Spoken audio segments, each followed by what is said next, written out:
हम श्रीमद् भागवतम का ये एक बहुत ही प्रचलित श्लोक है। प्रथम स्कंद के 5वें अध्याय का 18वां श्लोक है। तो ये अध्याय का शीर्षक है नारद द्वारा व्यास देव को श्रीमद् भागवत के विषय में आदेश। तो इस अध्याय में ये 18वां श्लोक है। इसको आज हम पढ़ेंगे। तो सब पीछे थोड़ा सकते हैं। ओम नमो भगवते वासुदेवाय। ओम नमो भगवते वासुदेवाय। ओम नमो भगवते वासुदेवाय। स्क्रीन शेयर करें।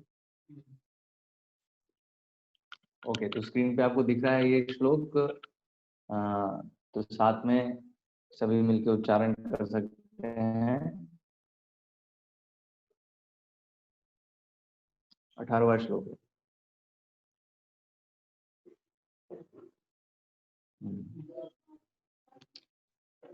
ओके, तो नारद मुनि कह रहे हैं तस्यैव हेतोः प्रयतेत कोविदो न लभ्यते यद्भ्रमतामुपर्यधः तल्लभ्यते दुःखवदन्यतः सुखं कालेन सर्वत्र गभीररंहसा। अनुवाद एवं तात्पर्य कृष्ण कृपा मूर्ति भक्ति वेदांत स्वामी श्रील प्रभुपाद द्वारा अनुवाद। जो व्यक्ति वास्तव में बुद्धिमान तथा तत्व ज्ञान में रुचि रखने वाला है, उन्हें चाहिए कि वह उस सार्थक अंत के लिए ही प्रयत्न करें जो उच्चतम लोक ब्रह्मलोक से लेकर निम्न लोक पाताल तक विचरण करने से भी प्राप्य नहीं है। जहां तक इंद्रिय भोग से प्राप्त होने वाले सुख की बात है, यह तो काल क्रम में स्वतः प्राप्त होता है, जिस प्रकार हमारे न चाहने पर भी हमें दुख मिलते रहते हैं। तात्पर्य, प्रत्येक मनुष्य प्रत्येक स्थान में विभिन्न प्रयासों से अधिकाधिक इंद्रिय भोग पाना चाहता है। कुछ मनुष्य व्यापार, उद्योग, आर्थिक विकास, राजनीतिक श्रेष्ठता आदि में लगे हुए हैं, तो कुछ लोग सकाम कर्मों में निरत हैं, जिससे अगले जन्म में वह उच्चतर लोकों में जाकर सुख भोग सकें। ऐसा कहा जाता है कि चंद्रमा के निवासी सोम रस पीकर अधिक इंद्रिय भोग करने में समर्थ हैं और उत्तम उपकारी कार्य पुण्य करने से पितृलोक की प्राप्ति होती है। इंद्रिय भोग के लिए इस जीवन में या मृत्यु के बाद अगले जीवन में अनेक प्रकार की व्यवस्थाएं हैं। कुछ लोग मशीनों की व्यवस्था के द्वारा चंद्रमा या अन्य लोकों तक पहुंचने का प्रयास कर रहे हैं, क्योंकि वह बिना पुण्य कार्य किए ही इन लोकों में पहुंचने के इच्छुक हैं। लेकिन ऐसा होने वाला नहीं है। परमेश्वर के नियम के अनुसार विभिन्न कोटि के जीवों को उनके द्वारा किए गए कर्मों के अनुसार ही उन्हें विभिन्न लोकों की प्राप्ति हो सकती है। जैसा कि शास्त्रों में कहा गया है, केवल पुण्य कर्म से ही मनुष्य का जन्म अच्छे कुल में हो सकता है और उसे ऐश्वर्य, उत्तम शिक्षा तथा अच्छा स्वरूप प्राप्त हो सकता है। हम यह भी देखते हैं कि इस जन्म में भी उत्तम कर्म से ही मनुष्य को अच्छी शिक्षा या संपत्ति प्राप्त होती है। इसी प्रकार हमें उत्तम कर्म के द्वारा ही अगले जन्म में मनवांछित पद प्राप्त होते हैं। अन्यथा ऐसा न होता कि दो व्यक्ति एक ही समय तथा एक ही स्थान में उत्पन्न होकर भिन्न भिन्न पद पाते हैं। यह पूर्व कर्म के कारण है। लेकिन ऐसे सारे भौतिक पद अस्थायी हैं। यहाँ तक कि सर्वोच्च ब्रह्मलोक तथा निम्नतम पाताल में भी ये पद हमारे कर्मों के अनुसार बदलते रहते हैं। दार्शनिक प्रवृत्ति वाले व्यक्ति को चाहिए कि ऐसे परिवर्तनशील पदों के लोभ में ना आए। उसे आनंद तथा ज्ञान का स्थायी जीवन प्राप्त करने का प्रयत्न करना चाहिए, जिससे उसे पुनः इस कष्टप्रद भौतिक जगत में या अन्य किसी लोक में फिर से न लौटना पड़े। दुख तथा मिश्रित सुख इस भौतिक जीवन के दो लक्षण हैं और ये दोनों ही ब्रह्मलोक तथा अन्य लोकों में भी पाए जाते हैं। ये देवताओं के जीवन में भी पाए जाते हैं और कुकर सुकर के जीवन में भी। समस्त जीवों के दुखों तथा सुखों में गुण तथा परिमाण का अंतर रहता है, लेकिन कोई ऐसा नहीं जो जन्म मृत्यु जरा तथा व्याधि से मुक्त हो। इसी प्रकार सबका सुख भी नियत है, कोई चाहे कितना प्रयास क्यों ना करे, किसी को ये वस्तुएं ना तो कम ना ही अधिक मिलेंगी। यदि मिल भी जाएं तो ये पुनः चली भी जाएंगी। अतएव मनुष्य को इन व्यर्थ की वस्तुओं में समय नहीं गंवाना चाहिए, उसे तो केवल भगवान के पास वापस जाने के लिए प्रयास करना चाहिए। यही हर एक के जीवन का लक्ष्य होना चाहिए। ओम अज्ञानतिमिरन्धस्य ज्ञानाञ्जनशलाकया चक्षुरुन्मिलितं येन तस्मै श्रीगुरवे नमः। श्रीचैतन्यमनोभीष्टं स्थापितं येन भूतले स्वयं रूपकदा मह्यं ददाति स्वपदान्तिकं। वन्देऽहं श्रीगुरोः श्रीयुतः पदकमलं श्रीगुरून् वैष्णवांश्च श्रीरूपं साग्रजातं सहगण रघुनाथान्वितां तं सजीवं साद्वैतं सावधूतं परिजनसहितं कृष्णचैतन्यदेवं श्रीराधा कृष्णपादान् सहगण ललिता श्रीविशाखान्वितांश्च। नमो विष्णुपादाय कृष्णप्रेष्ठाय भूतले श्रीमते भक्ति विकास स्वामिनिति नामिने। नमो विष्णुपादाय कृष्णप्रेष्ठाय भूतले श्रीमते भक्ति वेदांत स्वामिनिति नामिने। नमस्ते सारस्वते देवे गौरवाणी प्रचारिणे निर्विशेष शून्यवादी पाश्चात्य देश तारिणे। जय श्री कृष्ण चैतन्य प्रभु नित्यानंद श्री अद्वैत गदाधर श्रीवासादि गौर भक्त वृंदा। हरे कृष्ण कृष्ण कृष्ण हरे हरे, हरे राम राम राम हरे हरे। हरे कृष्णा। सभी भक्तों को दंडवत प्रणाम। तो आज हम इस श्लोक को पढ़ रहे हैं जिसमें इस प्रश्न का उत्तर दिया गया है। कौन से प्रश्न का उत्तर? तो ये एक प्रश्न है कि क्या भाग्य फिक्स है, डेस्टिनी जो है वो फिक्स है। तो ऐसा आज हमारा चर्चा का विषय है, मेहनत और भाग्य का रहस्य। तो क्या रहस्य है, क्या संबंध है इनके बीच में, क्या ये एक ही है? जैसे आजकल हम देखते हैं अभी मोटिवेशनल स्पीकर्स का जमाना है, मोटिवेशन का जमाना है अभी। और मेहनत का जमाना है, हार्ड वर्क है ना, उसको बहुत जोर दिया जाता है, मेहनत करो।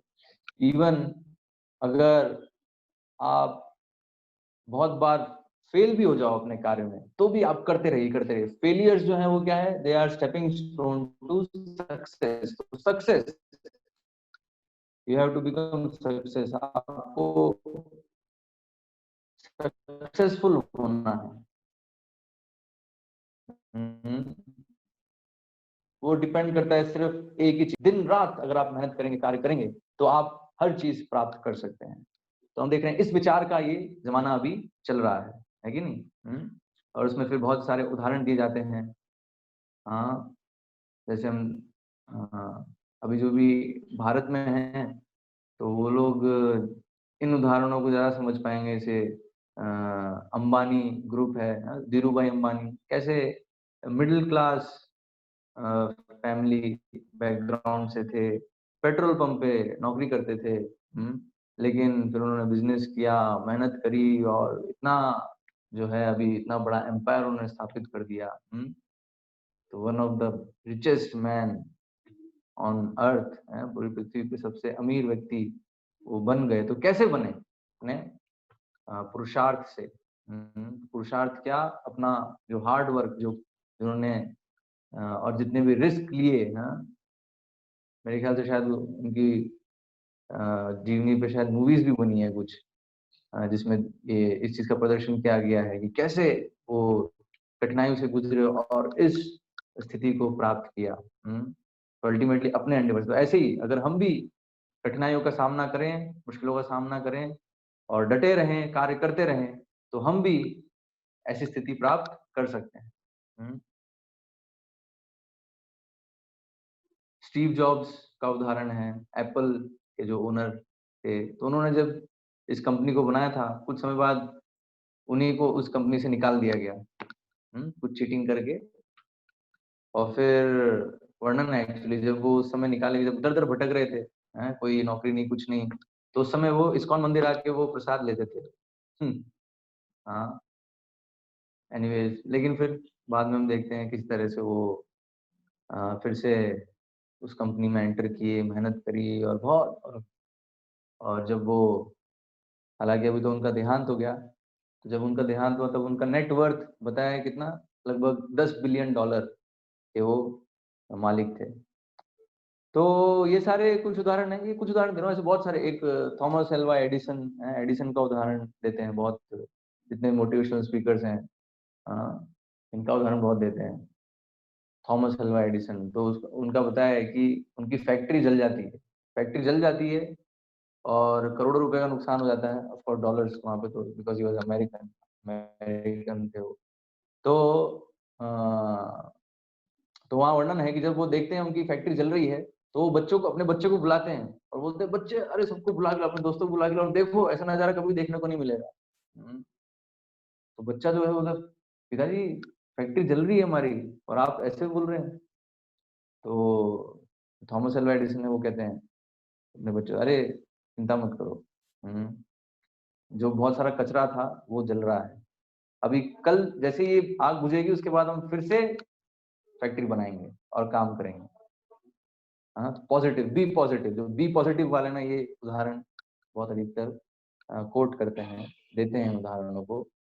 और सर्टेनली इनको जो भी सुनेगा तो उसको लगता है, हाँ देखो इन लोगों ने करके दिखाया, लोग कितने एक तरह से फेल हो गए और उस फेलियर्स के बाद भी वो कार्य करते रहे, और जो भी उसमें उनको कठिनाइयां आती रही उसको, उसका सामना करते गए, डटे रहे, किसी भी स्थिति में हार नहीं माने, और अंततोगत्वा उनको सफलता प्राप्त हो गई। तो भी इसमें तो पूरा यही दिख रहा है नहीं कि खुद के कार्य से, खुद की मेहनत से, खुद के जो मेहनत बेसिकली यहाँ दिख रहा है कि मेहनत, फिजिकल तरीके से और मेंटल हर तरीके से जो मेहनत करी, उससे जो है सफलता प्राप्त हुई। तो इसमें भाग्य का क्या रोल है? तो जो लोग बोलते हैं कि भाग्य, तो धीरूभाई मानी के तो भाग्य में था कि उसको अमीर बनना था, तो क्या वो बिना वो कुछ करे वो बन जाता अमीर? हम्म हाँ, तो ये जो इसमें फंस जाते हैं, तो जो लोग माया से बहुत ज्यादा वशीभूत हैं, वो इन इस फैक्ट को, मतलब ये जो प्रक्रिया है कैसे चल रही है, जो कर्मों का सिद्धांत है किस तरह से कार्य कर रहा है, जो लोग माया से बहुत ज्यादा वशीभूत हैं, माया से बहुत ज्यादा प्रभावित हैं, वो इस आज का जो श्लोक है इसमें जो नारद मुनि बता रहे हैं उसको नहीं समझ पाएंगे। वो बिल्कुल उनको लगेगा अरे क्या बात हो रही है, क्योंकि हम देख रहे हैं यहाँ नारद मुनि क्या कह रहे हैं, जहां तक इंद्रिय भोग से प्राप्त होने वाले सुख की बात है, यह तो काल क्रम में स्वतः प्राप्त होता है। तो यहाँ होता है स्वतः प्राप्त होता है, और उदाहरण दिया है जिस प्रकार हमारे ना चाहने पर भी हमें दुख मिलते रहते हैं। ठीक है, तो यहाँ बहुत ही अच्छा एक, मतलब ये भी एक लॉजिक है, इसको भी कोई डिफाइन नहीं कर सकता, गलत नहीं कह सकता, क्योंकि हम देखते हैं कि हम दुख के लिए प्रयास नहीं करते हैं, हम तो प्रयास सुख के लिए ही करते हैं, लेकिन ना प्रयास करते हुए भी दुख आता है, तो ठीक उसी प्रकार सुख भी आएगा, क्योंकि दुख कैसे आ रहा है, वो हमारे भाग्य में जो लिखा है वो दुख हमें भोगने हैं, वो आ रहा है बिना हमारे मांगे, बिना हमारे उसके लिए कार्य करे। तो उसी प्रकार से सुख भी आएगा, ये यहाँ नारद मुनि बता रहे हैं, स्वतः ही प्राप्त होगा, स्वतः ही दुख आता है, उसी प्रकार स्वतः ही सुख भी आएगा। लेकिन अगर ये चीज सही है, तो फिर ये जो सारे उदाहरण देखें धीरूभाई अंबानी के, थॉमस एल्वा एडिसन के, स्टीव जॉब्स के, और नाना ऐसे जितने मोटिवेशनल स्पीकर जितने उदाहरण देते हैं, यस आप मेहनत करो, बाउंस बैक, कोई फर्क नहीं पड़ता कितने भी गिरो, वापस उठो और लड़ो, और आप बिल्कुल आपको मिलेगा वो।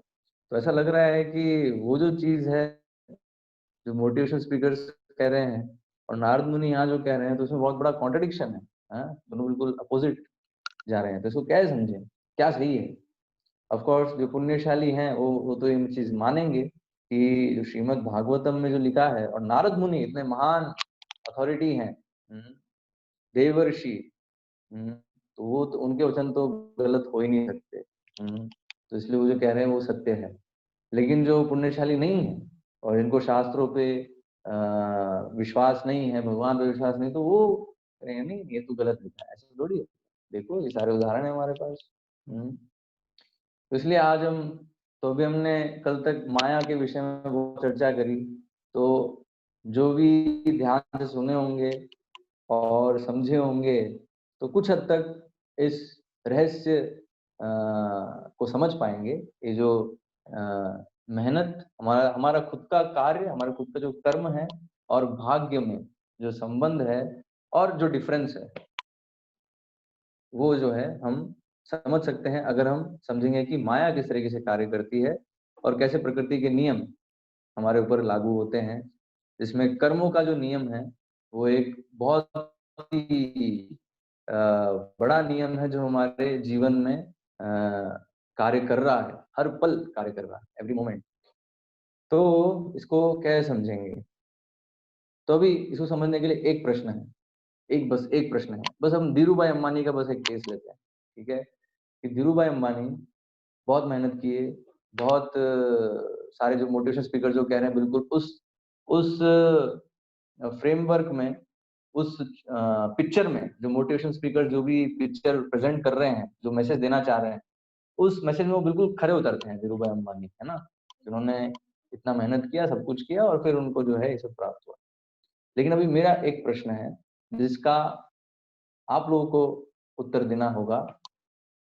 क्या है वो प्रश्न? कि धीरूभाई अंबानी के जो 2 पुत्र हैं, उन लोगों ने क्या किया उतनी संपत्ति प्राप्त करने के लिए? किसी ने सोचा नहीं इस प्रश्न के विषय में? हाँ, तो जो मुकेश अंबानी और अनिल अंबानी हैं, उन लोगों ने क्या कार्य किया कि बचपन से ही वो अरबपति हैं? हुँ? उन्होंने तो उतनी मेहनत नहीं करी नहीं, तो इसलिए वो यहाँ बताया है। हाँ, क्या बताया है? यहाँ तात्पर्य में श्रील प्रभुपाद बता रहे हैं, जैसा कि शास्त्रों में कहा गया है, केवल पुण्य कर्म से ही मनुष्य का जन्म अच्छे कुल में हो सकता है और उसे ऐश्वर्य, उत्तम शिक्षा तथा अच्छा स्वरूप प्राप्त हो सकता है। तो जो मैंने जो प्रश्न किया उसका उत्तर तो बहुत सिंपल है, आप लोग भी दे सकते हैं। क्यों जो अनिल अंबानी है, मुकेश अंबानी है, वो पर्टिकुलर इस परिवार में पैदा हुए? या इसको ठीक से समझे तो जो भी इस अभी जाने जा रहे हैं इस नाम से, अनिल अंबानी, मुकेश अंबानी, अभी वो शरीर है, उस शरीर में जो आत्मा है, उस आत्मा को वो पर्टिकुलर शरीर उस पर्टिकुलर परिवार में क्यों मिला? तो यहाँ वर्णन है पूर्व कर्मों के अनुसार। तो क्योंकि कुछ सर्टेनली बिल्कुल पक्का है कि उनके कुछ पुण्य कर्म रहे होंगे, इसलिए उनको इतने अमीर परिवार में जन्म मिला। Yes, that is a fact.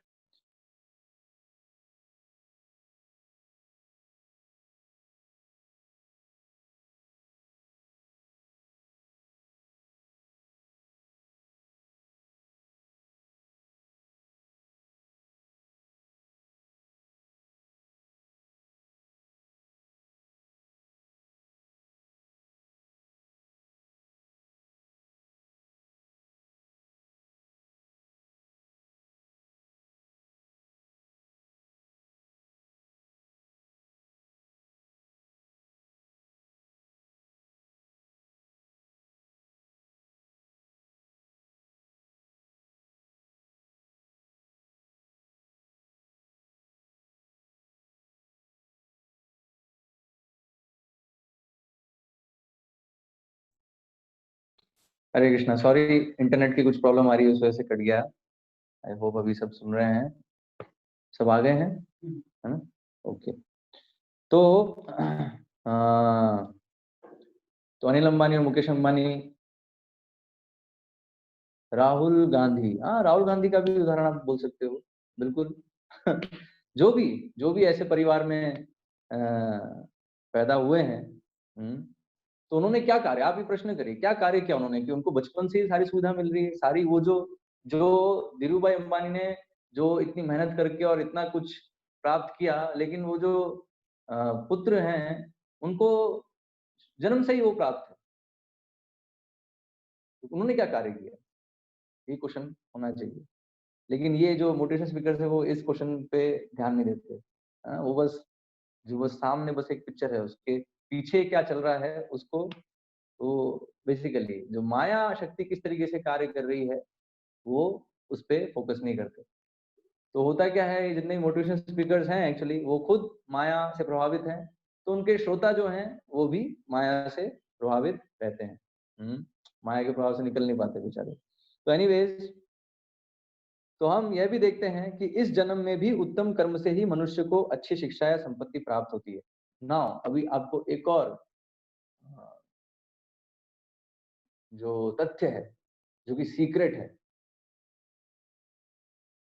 क्या है, हम ये जो भी प्रश्न है उसको आप रखिए, प्रश्नों को, आपके अभी जो प्रश्न आ रहे हैं वो लेक्चर में ही आपको आगे उसके उत्तर शायद मिल जाए, और अगर नहीं मिले तो फिर लेक्चर के अंत में आप प्रश्न करिएगा, ठीक है। तो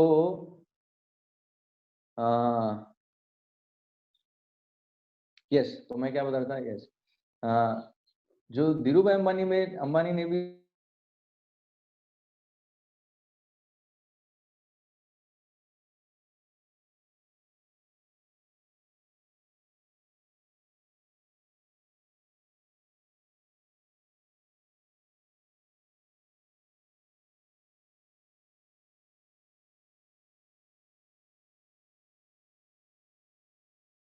हरे कृष्ण,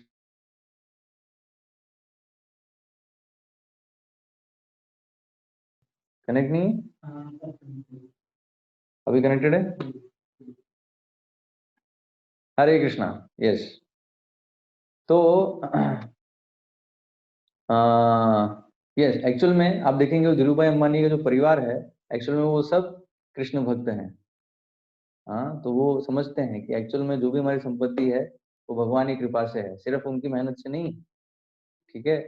तो इसलिए यहाँ बताया जो इस जन्म में भी उत्तम कर्म से ही मनुष्य को अच्छी शिक्षा या संपत्ति प्राप्त होती है। इस जन्म में आप देख रहे हो संपत्ति है, एक्चुअल में वो पुण्य कर्म, उसने पूर्व कुछ पुण्य कर्म किया और अभी भी कुछ कर रहा है, उसके कारण ही उसको कुछ मिल रहा है, वरना नहीं मिल सकता है, ठीक है। तो इसलिए ये जो मेहनत वाली जो चीज है एक्चुअल में वो मायाजनित है इन रियलिटी।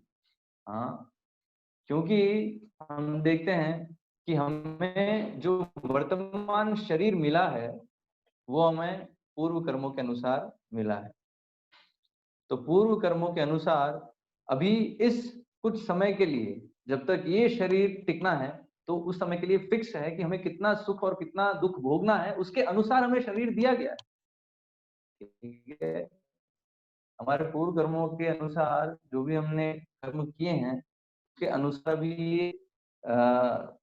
ये डिसाइड किया गया है, जो भगवान के द्वारा नियुक्त किए जो प्रतिनिधि हैं, जो देवी देवता हैं, हाँ, खासकर जो माया देवी है, माया देवी ये सब डिटेल सब जानती है कभी इस जीव को क्या इसको शरीर देना है, ताकि इसके जो भी सुख और दुख इसको भी भोगने हैं वो ये भोग सके पूरी तरीके से, ठीक है। तो उसके अनुसार उसको ये वर्तमान शरीर दिया। तो इसका मतलब हमारा जो भी वर्तमान शरीर है ये कैसे है, ये जो भी हमने पहले जो कार्य किए हैं उसके अनुसार जो भी सुख और दुख हमें भोगने हैं वो हम भोग सकें, उसके लिए ये शरीर हमें दिया है। तो इसलिए हम देखेंगे हमारी जो शरीर है उसकी एक कैपेसिटी है, हम ना तो उससे जितनी हमारी कैपेसिटी है उससे अधिक हम भोग नहीं कर सकते, दैट इज अ फैक्ट। जैसे उदाहरण के तौर पे अगर आपको गुलाब जामुन दिया जाए तो आप कितने गुलाब जामुन खा सकते हैं? मैं ज़्यादा से ज़्यादा एटलीस्ट मैं अपनी पर्सनल कैपेसिटी बताऊँ तो मे बी 3-4 गुलाब जामुन के बाद 5वें गुलाब जामुन में मना कर दूँगा, पॉसिबल नहीं है। कोई हो सकता है 10 गुलाब जामुन खा ले, कोई हो सकता है 20, लेकिन एक पॉइंट आएगा जब नहीं, तो वो क्या है? Capacity, that is called capacity. हम हर एक व्यक्ति की, हर एक जीव की हम बात करें तो एक-एक क्षमता है, उस क्षमता से अधिक वो नहीं कर सकता है। तो पॉइंट क्या है कि इस शरीर का जो वर्तमान शरीर हमें मिला है, उसका उसकी एक लिमिट है। हुँ। नाउ अभी जो मोटिवेशन स्पीकर्स हैं, वो बात करते हैं कि टू क्रॉस द लिमिट। लेकिन एक्चुअल में अगर हम जो भी वो एग्ज़ाम्पल दे रहे हैं, उसको अगर हम विश्लेषण करें, तो एक्चुअल में वो लोग अपने लिमिट में ही कार्य कर रहे हैं, ठीक है? वो they are not crossing the limit. उनकी लिमिट बाकी लोगों के कंपैरिजन में हाई है। जैसे कोई धनी व्यक्ति है तो उसके पास इतना धन क्यों है? कोई सोचते हैं अरे लोग बहुत गरीब हो रहे हैं, तो गरीब क्यों हो रहे हैं और धनी धनी क्यों हो रहे हैं? उसका एक बहुत सिंपल रीजन है कि धनी जो है उसके पास वो कैपेसिटी है कि उतना धन वो संभाल सकता है, और जो गरीब है वो नहीं संभाल सकता है एक्चुअली में।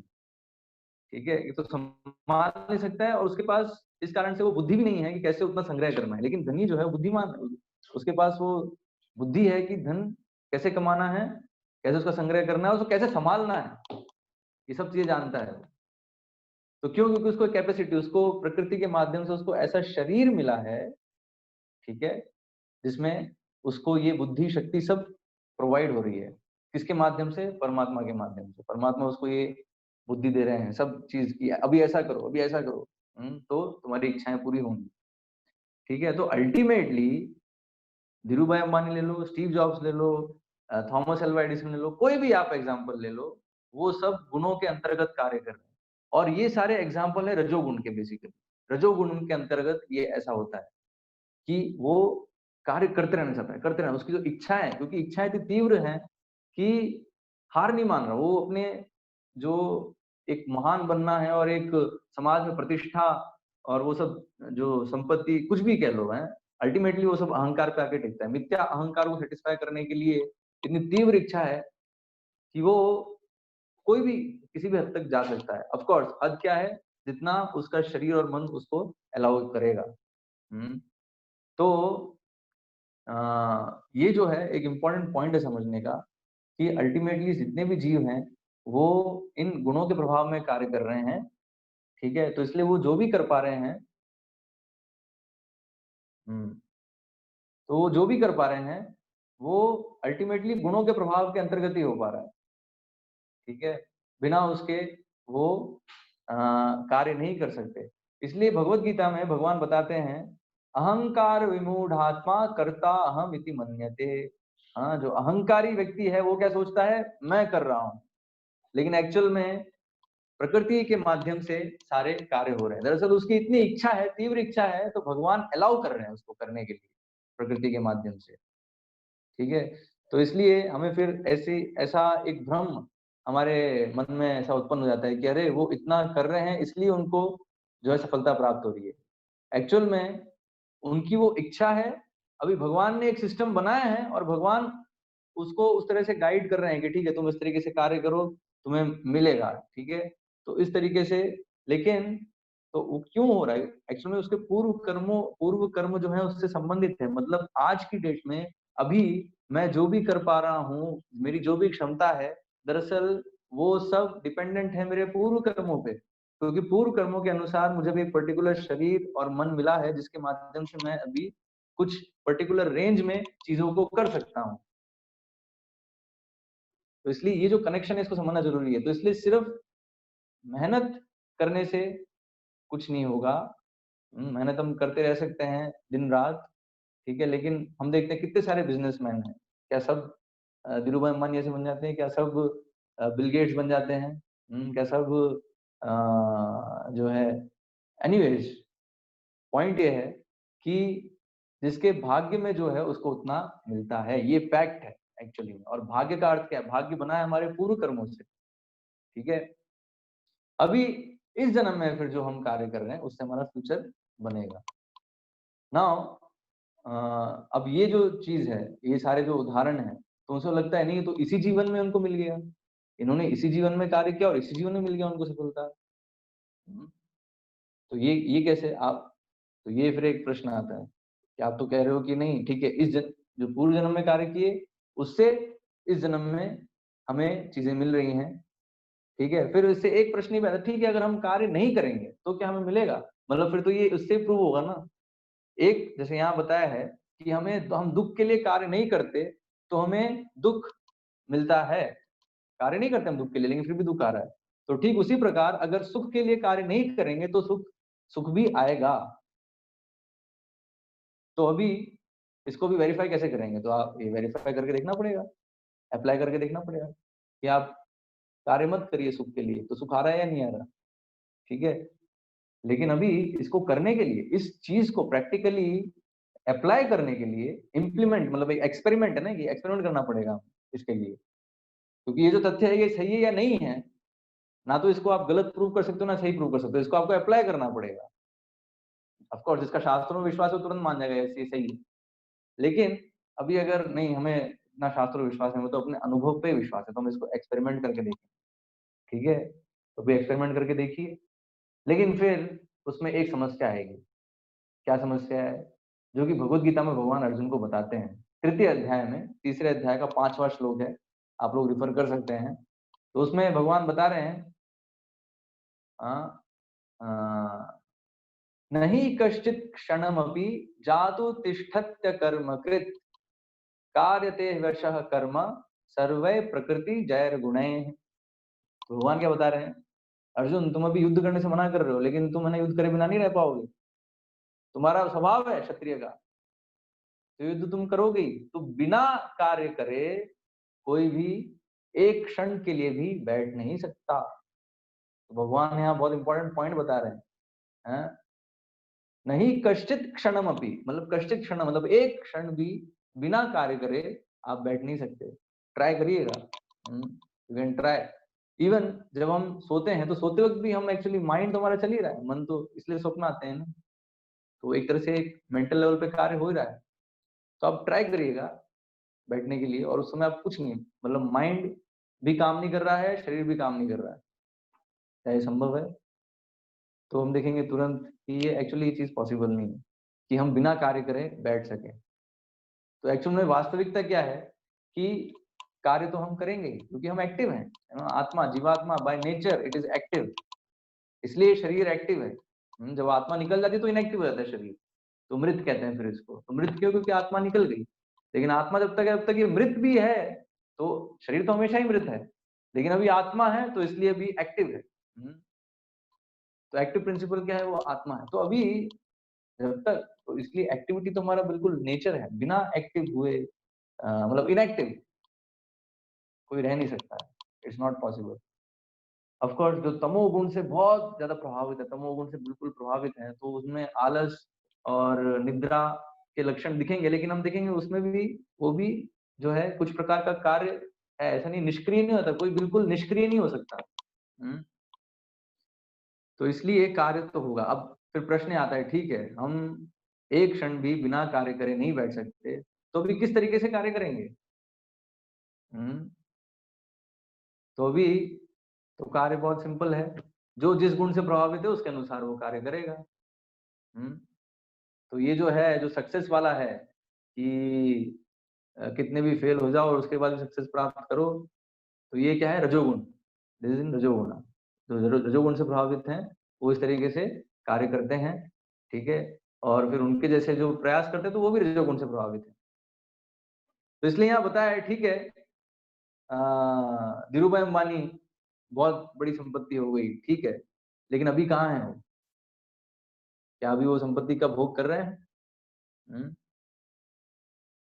तो पॉइंट यही है, इतना सब कुछ किया, सब कुछ कमाया, लेकिन एक समय आ गया जब सब कुछ छोड़ के जाना है, राइट? तो अभी ये जो है सत्वगुण में जो है वो ये विचार करेगा, अरे काहे, क्या सफलता है इस जगत में? जो भी आप प्राप्त करोगे सब नष्ट होने वाला है, तो क्या सफलता है, क्या अचीवमेंट है, किस अचीवमेंट के लिए कार्य कर रहे हैं जो कि नष्ट होने वाला है? तो वो क्या सेंस बनता है? तो सत्वगुण में है व्यक्ति, वो ये जो है प्रश्न करेगा और समझेगा कि एक्चुअल में तो ये सब क्षणिक है, और नष्ट हो जाएगा, तो इसके लिए कार्य करने का तो कोई अर्थ नहीं बनता है। हाँ, तो फिर वो जो है वो फिर यहाँ बताया, तो किसके लिए कार्य करना चाहिए, तो प्रयत्न किस लिए होना चाहिए? तो वो जो व्यक्ति है वो किसके लिए प्रयत्न करेगा? जो व्यक्ति वास्तव में बुद्धिमान है। तो यहाँ बताया इसलिए बुद्धिमान, बुद्धिमान मतलब जो सत्व सत्व गुण है जिसमें, वही बुद्धिमान है एक्चुअली। जो रजोगुण और तमोगुण में है वो बुद्धिमान नहीं है, वो गधे जैसे हैं। तो ये मेहनत करना क्या है? दरअसल गधा भी तो मेहनत करता है। एक्चुअली ऋषभ देव बताते हैं कि मनुष्य जीवन ऐसे सुअर और गधे के जैसे मेहनत करने के लिए नहीं है। सुअर और गधे भी मेहनत करते हैं। सुअर किस लिए मेहनत करता है? मल ढूंढने के लिए। दिन रात वो मेहनत करता है, मल उसको मिल जाए कहीं पे और उसका वो आस्वादन कर सके। लेकिन जो मनुष्य जीवन है वो सूअर के जैसे मेहनत करने के लिए नहीं है। वो किस लिए है? तो फिर तो प्रयत्न तो फिर क्या निष्क्रिय निष्क्रिय भी नहीं हो सकते, है ना? निष्क्रिय भी नहीं हो सकते, तो कार्य तो करना है। लेकिन अभी किस तरीके से कार्य करना है कि हम वास्तविक जो आनंद है उसको प्राप्त कर सकें। ठीक है? तो इसलिए यहाँ बताया है, तो जो व्यक्ति वास्तव में बुद्धिमान तथा तत्व ज्ञान में रुचि रखने वाले हैं, उन्हें चाहिए कि वह उस सार्थक अंत के लिए ही प्रयत्न करें। तो सार्थक, एक्चुअली हम देख रहे हैं ये सारे जो भी जो रजोगुण में जो चीजें बताई जा रही हैं कि हम कुछ सफलता प्राप्त कर लें, संपत्ति या प्रसिद्धि वगैरह वगैरह चीजें, हाँ, हम प्राप्त कर लें, लेकिन ये सब क्या है? ये निरर्थक है। क्यों? क्योंकि नष्ट हो जाएंगी। तो ये बताया जो बुद्धिमान व्यक्ति है उसको चाहिए कि वो सार्थक अंत के लिए, सार्थक मतलब क्या है? जो नष्ट नहीं हो सकती, जो शाश्वत है,